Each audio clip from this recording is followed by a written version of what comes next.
a young lad, I did not enjoy good health. I was sickly and had a bad cough. It was partly my parents. They were going through a long and hard divorce for most of my young life. And then when I was 13, it all came to a head. It was decided that summer holiday I should spend it with my aunt. Now my aunt had married a wealthy man who'd retired to live in Mousehole. Do you know that pretty Cornish village beyond Penzance and Newlyn? And she had a large house and a kind heart and no children. So I was her fortunate pet for one summer, while my parents finalised their quarrelling. And I could range over the hills to Penzance. I could go to Newlyn if I wanted. Or the moors, walk down to the beach. Or just stand upon the harbour. Now, if you know, Mousehole has an old church, like most of the churches in Cornwall. It was made of old cold stone. And on hot summer days, I used to go in there. And now most of the decoration relates to the sea and to the legend of the pie, of the starry gazy pie. But not all. In the chapel to the west, beyond the chapel to the west, for the door of that church was in the south, if I remember right, as the dog starts to bark. Yes, that is right. So there was a chapel to the west, which was odd enough, facing the setting sun. And above that chapel, where perhaps there'd once been a door, there was a stained glass. I used to delight in going in it, just as the sun started to wester. It was a strange design. It looked, to all intents and purposes, like this church, but built somewhere else by the hills. And out of the church there seemed to be coming something, some dark creature, while all around there were pictures of dogs barking. This creature seemed to be coming on towards an unfortunate who stood at the foreground, who was raising up his hand in protest as the demon tracked him down. I remember one day I was looking at it as a young lad, and the vicar, a firebrim preacher I'd heard, I never went to church, came and talked to me and said, "Do you know the legend of this? For this is in the Psalms. Those who think evil, the Lord will seek out for his revenge." And I said, "No."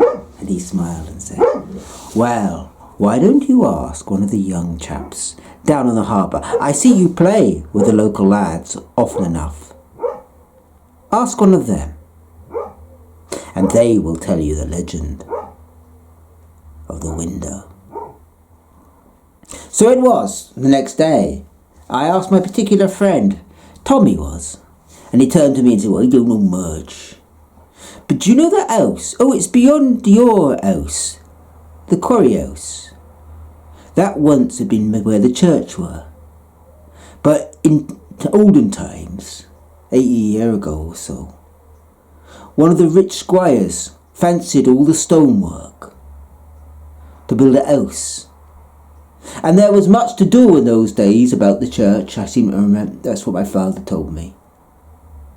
And they pulled down the old church, which had been here for so long and was full of Catholic reliquaries, to build the new, according to the new way of thinking. And that old church, that impious squire, he turned into an house, and its high altar he made into his dinner table. But it was said, for all of that, the house gave him no peace, and that he was forever looking out on the dark of a night when dogs do bark. And that one day, the lights he always lit failed. For those were the days of gas. And it was unreliable. And they found him the next morning. And although he had been a big man, filled with the fat of the land, he was shriveled, like a slug, they said, that you throw salt upon. But that was 80 years ago or more. And I asked, has it been lived in since? And the young man said, well, it's been in the family, but none have lived there. Well, not until the current person. Old Holborn lives there. You know, the drunk. But his family are wealthy enough for him to drink, they say.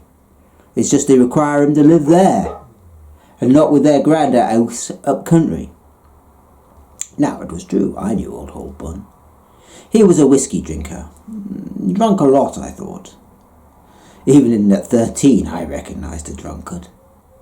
The next day, I looked out, and I noticed there was indeed a light shining all night in that house, an electric bulb that was never turned off. Bright it seemed, far too bright just to be a nightlight, as if it was keeping something at bay. And I wondered at it. I took sometimes to going out at night. And it's strange.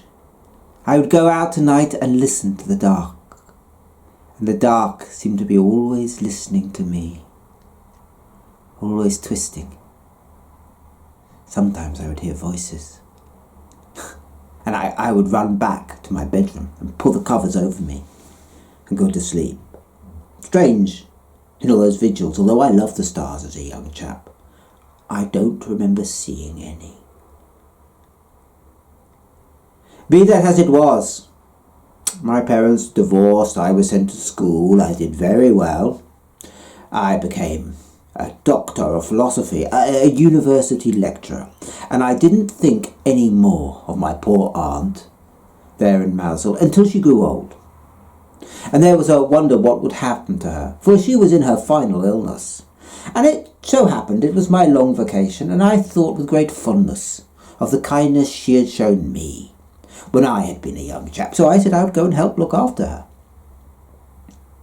And came again to that valley and the house set amongst the cliffs. And I knocked upon the familiar door, and she answered, older and greyer. You could see death was in her eyes. They were red-lined. But she smiled when she saw me. That made me felt all the guilt of all the years that I had not seen her properly. And we sat and chatted, and she remembered my summer. And it seemed to me that it was almost as blissful in her mind as it certainly was in mine. And I asked about Tom, and he had become a fisherman and quite wealthy. For a fisherman. Leading the union in Newland. And I asked about old Holborn, and she looked. And she said, well, that was a bit of a weird one. 2 years after you left, they found him. That was the year of the big storm that cut off the electricity to him and to me. And in the middle of the night, just after it happened, I heard a scream. Well, I didn't let it go out. I was alone here, as you know. My husband been away. That was before he died. Anyway, the next morning, remembering the scream, I got the postman to go with me, and we went up to the quarry house, and the great window was broken open, and there was Holborn, lying dead upon the table that had once been an altar, and he was all shriveled up, like salt had been thrown upon her body. You know what a big man he were, for all the whiskey he'd drunk had made him huge. But that was just so much skin now. It was very strange. But he drunk enough for the doctor to sign off that it was some sort of effect of alcohol, and we left it at that. And is the house occupied now? I asked. Well, do you remember that artist chap? John Evans he was called. Never left this place, always drew it. Oh yes, I remember him. I liked him as a youngster. Well, he knows the else. He's had it now this year or more. Nobody else wanted it. It was going derelict. Until the owners offered to sell it on a bargain price, and he happened to have had a big display in Newlyn, so he bought it. Now he lives in it. But I don't know it does him any good. I think he's going the same way as Alban. Perhaps you'll see him around. Well, I settled in, and after 4 weeks, my aunt, she was not getting better, but she remained brave and strong throughout. I greatly admired her. I still do, of course. Anyway, I was out on the moors, just sketching a little of my own, when John Evans came by. He looked at me, and he looked at me again. His nose was redder, his eyes more sunken, his hair whiter, but he was still the same chap I had known, tall and long and lanky. And he smiled and said, "I know you. You came here one summer." And I said, "How did you know that?" And he smiled and said, "I asked the postman." But my art's got better than it was. You might remember, you once drew me. Yes, I did. I drew all the lads in those days as studies. But I was just an artist then. I was not now what I am. A genius. Come and see my work. And before I knew quite what was happening, he had led me into his studio and given me a glass of whiskey, and I looked at his canvases. And they were the kind of canvases that would come between you and your sleep. On the face of it, everything seemed beautiful. The sea seemed so rich. The children he drew so healthy. When he drew a nature study, the grass grew up in wild, twisted forms, and yet if you looked at that grass too long, you would see shapes in it, figures that moved, faces that peered out, eyes that if you focused properly were not there. But if you looked too long, were everywhere. Or if you looked at his sea carefully enough, in the very foam you would see the mouths of drowning men. In the very light he painted upon the ocean, there was the memory of souls lost. All the children he painted, if you looked at too closely, became demons. I wondered if it was just me, but he toasted me as I looked, and smiled and said, "You see it then? You see it then?" And I said, "Yes." Well, and then he turned to me and said something very strange. "I see that you like art. If you'd learn to paint a little like me, why don't you meet me? A week's time, I'm busy till then, upon the harbour wall, and we can paint together." Now, it was actually autumn when I had come, and I said I'd been there a few weeks, and it was October by now. Just at that moment you really start to notice the nights turning in. And I agreed to go because I particularly wanted to catch the autumn light on the sea. And although he might be a twisted man, ruined, I thought, by whiskey, he was clearly a genius. Well, I met him, that afternoon it was, and I painted with him. And, sorry to say, my daub was just that. And he was giving me endless advice and critiquing it, and I looked over and saw what he had done, in oils, layered, utterly wonderful. But somewhere in the sea, a creature was rising. Dark-eyed slug. Shivered to see it. I wasn't sure that he had seen it in his painting. You could never be sure with John. Well, what with one thing and another, and drinking from his flask, and me going to buy another bottle, it was fairly late when we turned, and he looked at me ashen-faced and said, "I must get home to light the lights. I must get home to light the lights. Come quick, come quick, come quick, come quick. We must light every light, for it is late. It will be in the corners. I'm sure it will." Well, I followed him, but as I ran up through the town, I noticed that the lights had not yet come on. Now, you must know there had been storms a week or so before, and there were rumours that there would be power cuts. At least that was what my aunt had heard. I do not know what John knew, but when he saw it, he ran all the faster, saying, "I must light, candles, candles, candles." We came up last, panting up to his house, and he opened it wide and stepped inside the dark. And he turned to the left. Now, this is the first time I'd been in that house, and the moon was rising and shining through the windows. And I saw with a shiver that one of the windows was the very reflection of the window in the church, the one of the creature coming. Just then John lit a match, and suddenly he screamed, holding the match up, and I turned and looked behind me.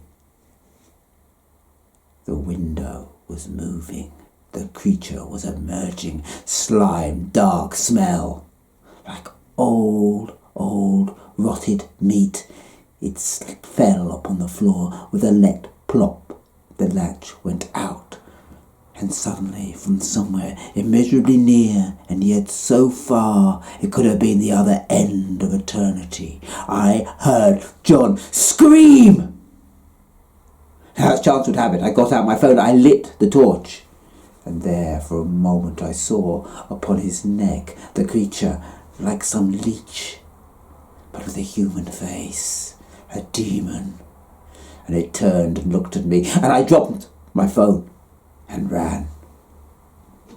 I went back to my aunt, and as I came through the door, all the lights went on again. And she called out from bed and said, "Are you all right? I heard the cry." And I said I was. But I wasn't sure about John. Well, I wish I had been braver. I wish I had gone that night, but I didn't. But the next morning, I and the postman, for he had seen that the front door of the house was open, went up to it. I looked behind me as I came in, and of course there was no stained glass window, not of the slug. The postman told me there had never been such a thing.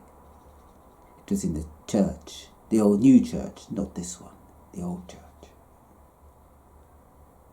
And there, amongst the sacrilege, all the old stonework of the old Catholic ways, the ways that had thrown out demons from this land, there lay John, all that was left of him, husk and all. No one wanted the house after that. I suggested, I remember, that it was demolished. And my aunt, in one of the last things she did, because she died before Christmas, wrote a letter asking for that. After she died, she left me the house in her will, and I sold it. Ghost hunter as I am, I would never go back. Even though the quarry house is now just ruins, and they've sold all the gargoyles on, I would never go back to Mousel, for fear of what I saw in John's picture in the sea. So if you want a story, a ghost, I suppose, that has defeated me, that would be the one.